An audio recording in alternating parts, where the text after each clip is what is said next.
हमारी दादी का आगमन हुआ है। तो बढ़िया एक बार जोधा ताली परम पूज्य गुरुदेव की जय हो।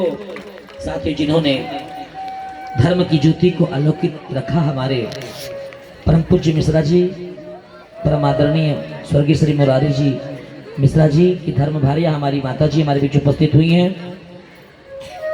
यथा योग्य आसन दिया जाए। कालिया मर्दन बाके बिहारी लाल की जय हो। कथा सुनिए, आनंद कथा में भी होगा, झांकी भी देंगे, पर अभी कथा प्यार से सुन लो। झांकी तो तुम कहोगे तुम पूरी रामलीला दिखा देंगे 10 दिन, पर कथा मिलेगी नहीं। पर सुन लीजिए, लक्ष्मी नारायण भगवान की। बेटा बैठो। गेंद लेने गए थे भुवाल पानी में गए, वहां क्या देखा? वहां जमुना में नाग नागन दोनों प्राणी रहते थे। कौन थे? वो कालिया नाम का नाग रहता। इतना दुष्ट था, इतना विष उगला हुआ है वहां पे भैया उस नाग ने, कि ऊपर से पक्षी उड़ते उनको भी झपट के खा जाता था। मरे पड़े हुए प्राणी। भगवान कान्हा अंदर प्रवेश कर गए, और जैसे ही अंदर प्रवेश कर गए तो क्या देखते हैं भैया? नाग जो थे वो देखने लगे भगवान की सुंदर झांकी को। नाग देख रहे हैं, बड़े प्रेम के साथ नाग देखने लगे। भगवान के कोई दुपट्टा को देख रहा है, कोई भगवान के मनमोहन रूप को देख रहा है, कोई भगवान के मोर पंख को देख रहा है। अच्छा ये बताइए, विषैले नाग भी जिस रूप को देख के मोह हो जाएं, उसे ही कहते हैं मनमोहना। विषैले नाग भी जिस स्वरूप को देखकर मन मोहित हो जाए, उसी दिन भगवान का नाम बन गया मोहन। मोहन्ना माझी बना भगवान का। क्यों बना? कि सर्पों के भी बल को जो मोह ले उसे कहते हैं मनमोहन। ऐसे भगवान का नाम आज मनमोहन हो गया। ओ हो, सभी सर्प देख रहे हैं, पर उनमें से जो एक नाग था उसके मन में आया कि चलो हम अपने नागराज को बतला के आते हैं। और वो सर्प दौड़ कर गया और कहा, महाराज, कालिया महाराज। बोले क्या बात है? कालिया महाराज, एक बड़ा ही सुंदर प्यारा बेटा आया है, बड़ा लाडला बेटा आया है, उसका मन हमको मोहित हो रहा है। उसको देखते ही बड़ी सुंदरता की झलक, आनंद की अनुभूति हो रही है। तो कालिया बोला, अचंभे की बात है, आश्चर्य की बात है, ये तो वंडर वाली बात है। पहली बात तो ये है कि वो नाग यहाँ आया कैसे, और आया है तो अभी तक जिंदा है कैसे? यानी वहां पे कोई जा नहीं सकता था, वहां पे वो बालक जिंदा है कैसे और आया कैसे? चलो हम भी जाके देखते हैं। और आज जो कालिया नाग था उसने भी अपने हजारों पत्नियों को रखा। कालिया नाग की हजारों पत्नियां, नाग ने हजारों नागनों को और हजारों बच्चों को रखा। चलो हम भी देखने चलते हैं। और उस यमुना जी के पावन तट पर कालिया नाग भी देखने के लिए आया। जैसे आया, भगवान के मनमोहक मूर्त को देखा तो कालिया नाग भी मनमोहित हो गया। अरे ये बालक तो मनमोहन है, ये तो मन को मोहित हो रहा है। ये बालक मारने के योग्य नहीं है, प्रेम करने के योग्य है। पर उसी समय नाग को याद आया कि नहीं, मैं नाग हूं, मेरा कर्म है काटना डसना, है ना। नाग ने कहा मेरा धर्म है, और ये मेरे घर में अचानक प्रवेश किया है।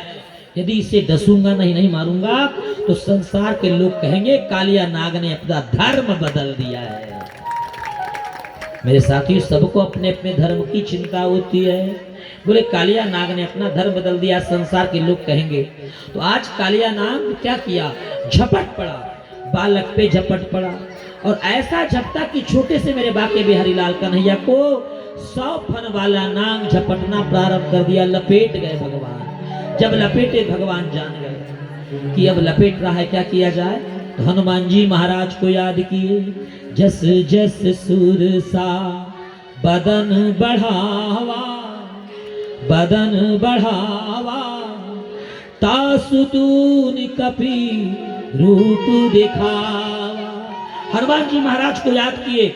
और महिमना शक्ति कहलाती है। अमिमना, महिमना, गरिमना, लघिमना, प्राकप्य, सिद्धिकंठा, वसीकंठा, ये 8 सिद्धियों का नाम है। तो जो महिमना नाम की सिद्धि, इससे शरीर फूल जाता है। जैसे ही शरीर फूला, भगवान का बदन फूला, तो सांप के पास तो एक ही गुण है, उसके पास तो एक ही है ना, वो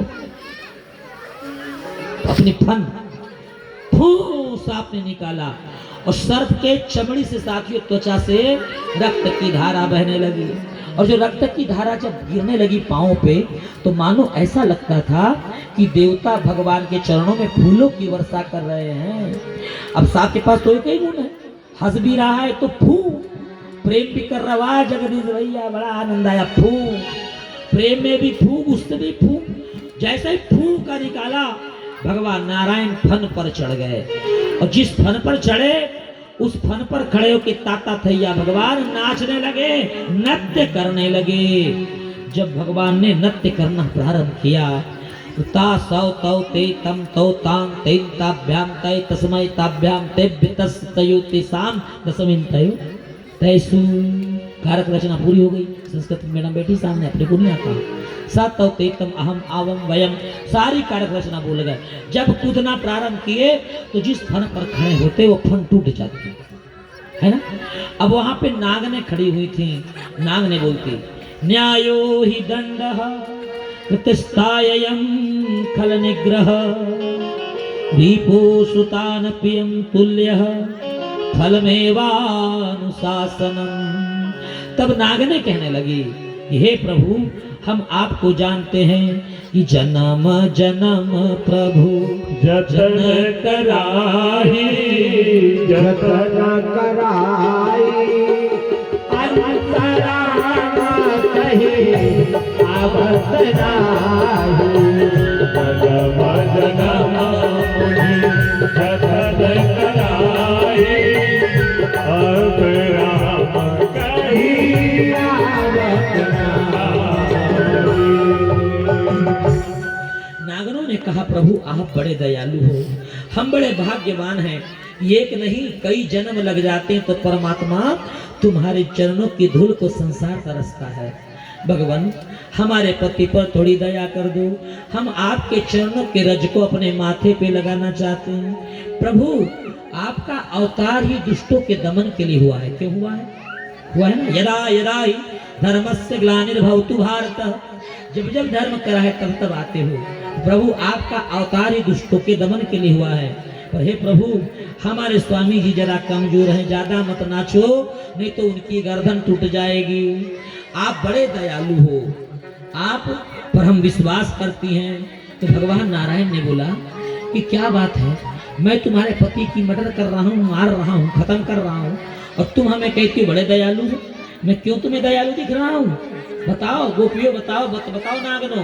तो नाग ने कहती प्रभु आपके दंड में भी कृपा छुपी हुई है। क्या बोला गया? भगवान के दंड में भी अग्रवाल साहब कृपा छुपी हुई है। कैसे छुपी हुई है? भगवान यदि कोई दंड दे रहे हैं समझ जाओ कृपा कर रहे हैं आप पर, क्योंकि भगवान किसी को दंड नहीं देते, वो दंड में भी उनकी कृपा ही होती है। जैसे न्यायाधीश जब न्यायपालिका से बैठकर दंड सुनाता है ना, तो दंड नहीं है, वो कहता है कि यदि बाहर उद्दंड रहेगा उद्दंड ही बनेगा, कुछ दिन के लिए जेल में रख दो तो ठीक हो जाएगा। उसमें भी उसका न्याय होता है, उसको सुधारात्मक भावना होती है। इसलिए आज तक अभी इस समय साथियों जो हमारे जो जेल खाना है उसका नाम बदल दिए हैं, सुधार गृह नाम कर दिया गया है। न्यायालय नाम बदला जेल का, क्या नाम रख दिया है? सुधार गृह। क्योंकि न्यायाधीश की भावना होती है उद्दंडी को बाहर मत रखो, कुछ देर तक के रखो, सुधर जाएगा। भगवान हम आप पे विश्वास करती हैं। भगवान ने क्यों करती हो? बोले जैसे एक नाविक नाव पे एक जैसे नाव पे चलने वाला यात्री उस नाव वाले पे विश्वास करता है, चाहे तो 20 रुपए में नाव वाला गंगा जी में डूबा के सीताराम कर दे, तो विश्वास करते कि नहीं करते? जैसे हम डॉक्टर पे विश्वास करते, डॉक्टर साहब मुझे फोड़ा हुआ है, डॉक्टर ने कहा अंदर प्रॉब्लम है, चीर फाड़ करना पड़ेगा। चीर फाड़ किया, 4 लाख रुपए लिया और अंदर कैंची रख दिया, फिर सील दिया। फिर बोले अरे डॉक्टर साहब कैंची अंदर है, फिर खोलो, फिर 4 लाख रुपए लगे। तो जैसे हम डॉक्टर पे विश्वास करते हैं, ए नाई हमारा दाढ़ी बना दे, नाई मतलब हेयर सैलून वाला भैया, जाति का सवाल नहीं है यहाँ पे, हमारा दाढ़ी बना दे। नाई की दुकान में आप दाढ़ी बना रहे हैं, कर रहे हैं, कितने में 20 रुपए में, चाहे तो 20 रुपए में गर्दन काट दे तुम्हारी, पर 20 रुपए विश्वास कर रहे हो नहीं कर रहे हो? जैसे हम ऑटो रिक्शा पे विश्वास करते हैं, जैसे नाई पे विश्वास करते हैं, हेयर सैलून में विश्वास करते हैं, वैसे में परमात्मा में विश्वास करना चाहिए। भगवान नारायण ने कहा चलो ठीक है, आप यदि कह रही हो तो मैं छोड़ देता हूँ। और भगवान ने जैसे ही छोड़ा, अग्रवाल साहब जैसे ही छोड़ा भगवान ने हाथ, तो नाग अकड़ के बोला फू। भगवान ने कहा देखे देखे नागनो देखे, आप कह रही हो दया कर दो, मैं दया क्या हो फू कर रहा। तो नाग अकड़ के बोला, सुनिए ये दर्शन शास्त्र यहाँ पे, नाग अकड़ के बोला ये बताओ संसार किसने बनाया है? भगवान ने कहा हमने। संसार में नाग किसने बनाया है? बोले हमने। प्रभु ये बताओ नागों के मुंह के अंदर जहर किसने भरा है? भगवान ने बोला हमने। बोले प्रभु बनाने वाले आप, नाग बनाने वाले आप, जहर भरने वाले आप, काटते भी आप और कटवाते भी आप हो, इसमें मेरा कोई कारण नहीं है प्रभु, ये तो मेरा स्वभाव है काटने वाला, मैं कहाँ जाऊं? भगवान ने कहा मैंने तुझे अभी दंड नहीं दिया है। भगवान ने कहा मैंने अभी तुझे दंड नहीं दिया है, पर तू मेरे भोले भाली गौओं को मारकर खा जाता है, तुझे समझाया है मैंने। नाग तुम यहाँ से चले जाओ।